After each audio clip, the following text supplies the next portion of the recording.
అన్నల్ని నిన్ను తీసుకుని ఊరొచ్చాను. మీ పెంపకం భారం అంతా నా మీద పడింది. నేను భయపడుతున్నట్టే ఓ రోజు ఊరి జనం అమ్మవారి నగలడగడానికి వచ్చారు. వాళ్ళకి ఏం చెప్పాలో అర్థం కాలేదు. చెప్తే పరువు పోతుందని భావించి మనసులోనే అమ్మవారికి క్షమాపణలు చెప్పుకుని గిల్టు నగలు చేశాను. భయపడుతూనే ఆ గిల్టు నగలు తీసుకుని గుడికి బయలుదేరాను. నేను చేసిన చాలా పెద్ద తప్పని తెలిసినా వేరే మార్గం లేక నగలు ఊరి పెద్దలకు అప్పగించాను. అవి నిజమైన నగలు అనుకుని ఊరి జనం నా పనితనాన్ని మెచ్చుకుని అమ్మవారికి అలంకరించారు. నాకిప్పటికీ గుర్తే. గిల్టు నగలు ధరిస్తుంటే అమ్మవారి ఉగ్ర రూపం చూసి నేను తట్టుకోలేకపోయాను.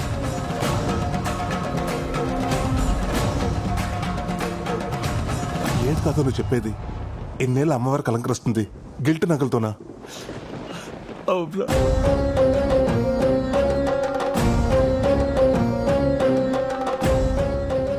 ఆనాడు వేసిన వెనకడుగు 26 ఏళ్లుగా మళ్ళీ ఆ గుళ్ళో అడుగు పెట్టలేదు. అమ్మవారి ముందు మొహం చూపించాలంటే ధైర్యం చాలట్లేదు. ఎలాగైనా అమ్మవారికి మళ్ళీ నగలు చేయిద్దామని నా శక్తి మేరకు 20 తులాల బంగారాన్ని పోగు చేశాను. కానీ దాన్ని కూడా మీ అన్నయ్య ప్యాకెట్లో నాశనం చేశారు. ఇన్నాళ్ళు నమ్మింది వీళ్ళనా చీ అని ఊళ్ళో వాళ్ళు ఒక్క మాట అంటే నేను బతుకున్నా చచ్చినట్టేరా. అమ్మవారి శాపం అనుకుంటా. అందుకే ఇంతవరకు ఏ ఆడపిల్ల మన ఇంట్లోకి అడుగు పెట్టలేదు.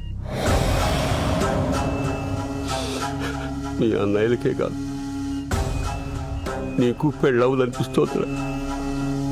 ఇప్పుడు ఏం చేద్దాం తాత? చేసిన తప్పును సరిదిద్దుకోవాలి.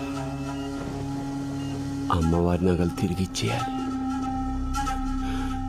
అరే చిన్నోడా, నేను చచ్చిపోయే లోపల ఒక్కసారి అమ్మవారిని చూపించరా. సరే సరే, నువ్వు రెస్ట్ తీసుకో. నేనేదో ఆలోచిస్తాను.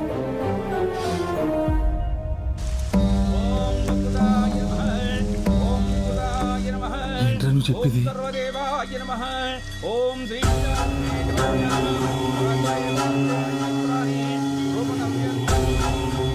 ఇంతకాలం అమ్మవారికి అలంకరించిన గిల్టు నగల ఇప్పటి వరకు ఈ విషయం ఎవరికి తెలియలేదారా?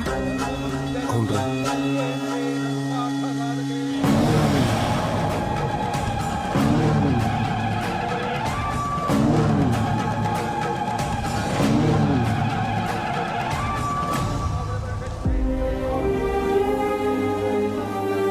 ఇన్నాళ్ళు ఈ విషయం తెలియక అమ్మవారిని మామూలుగానే దర్శనం చేసుకునేవంటరా.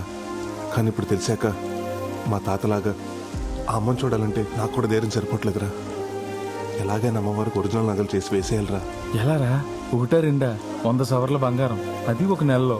రే, అవతల దేవాదాయ శాఖ వాళ్ళు ఎస్టిమేషన్ కూడా వేస్తున్నారా. ఇవాళ నేను బతికేలా భూమి మీద నిలబడ్డానంటే అమ్మవారి నగలు అమ్మబెట్టే. మా తాత చేసిన తప్పంటే ఆ తప్పులో మా తాత కంటే ఎక్కువ భాగం నాకే ఉంది. అందుకే ఆ నగలు నేనే చేయాలి. ఇది భారం కాదురా, బాధ్యత. అమ్మా, నేనే చేయిస్తాను. మమ్మల్ని క్షమించు తల్లి.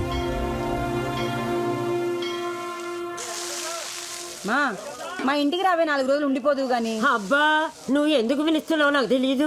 గాజులు కొట్టేయడానికే కదా. ఏం అక్కర్లేదు, నేను మీ అన్నయ్య దగ్గరే ఉంటాను. నువ్వు ఎక్కడైనా ఉండవే. నువ్వు చచ్చాక నీ గాజులు నాకే రావాలి. రాకపోతే అప్పుడు చెప్తా. పోవే. దగ్గరే ఉంటా. మరి ఇప్పుడే లాయర్ని కలిసి వస్తున్నాను రా. మన పొలం మన చేతికి రావడానికి ఇంకొక 6 నెలలు పడుతున్నట్టున్నారు. అది అమ్మేసి ఆ నగలు చేద్దాం అనుకున్నాను. ఇప్పుడు అది కూడా కుదిరేలా లేదు. ఓ పని చేస్తే ఏంటది? రోల్డ్ గోల్డ్ నగలు తెచ్చి బ్యాంకులో పెట్టి లోన్ తీసుకుందాం. అది ఎలాగ నీ చేతిలో పనే. పైగా బ్యాంకులో లోన్ శాంక్షన్ చేసేది కూడా నువ్వే. ఊరుకోరా, మన బ్యాంకులో 1,00,000 రూపాయలకు మించి ఎవరికి లోన్లు ఇవ్వట్లేదు కదరా.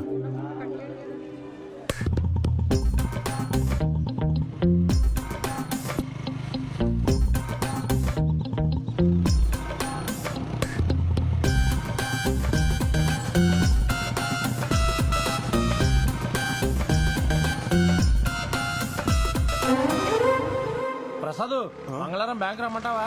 వద్దు, గురువారం.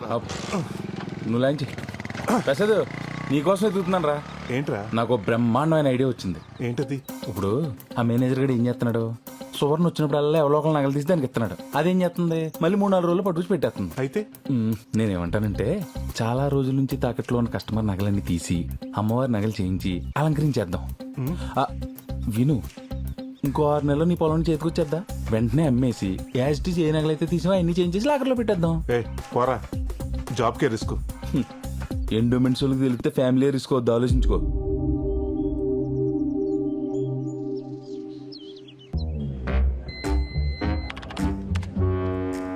బొక్క పాండు 10 గ్రాములు, బొత్తుల నారయ్య 8 గ్రాములు, పొట్టు నాగరాజు లక్కవరం వీడు నీకు తెలుసా? బాగా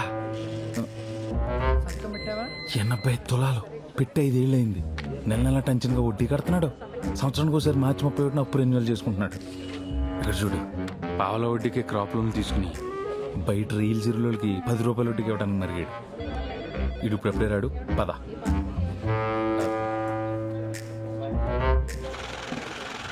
దాదా దా.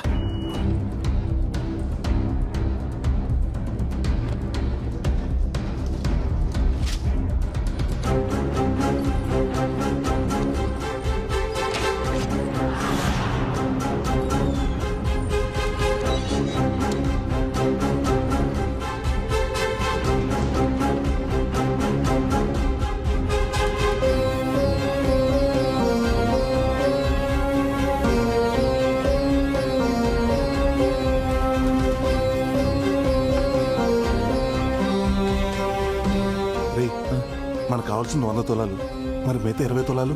మా మామ మెళ్ళ ఉంది, లాక్కొత్తానుంటు. ముందు మొదలు పెట్టరా, తర్వాత అదే వస్తుంది. పద. లాకేసి.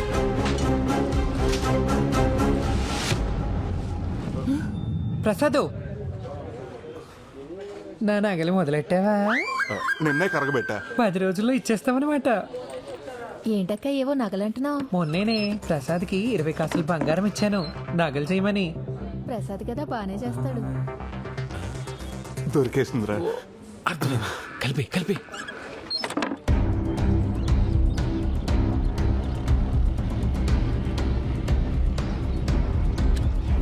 తాత ఒకసారి రా.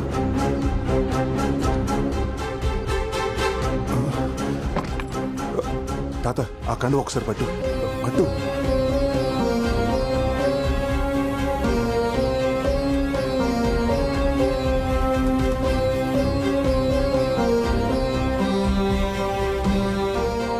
అది కాదురా. నువ్వు ఎక్కువ ఆలోచించొద్దు. ఇది కూడా ఒక రకంగా అప్పే. మన పొలం రాగానే తీర్చాల్సిందే. ముందు నువ్వు పని మొదలుపెట్టు. నగలు జాగ్రత్త. మన ఇంట్లో ఉండే ఆదవులకి నగలు కనిపించకుండా చూసుకో.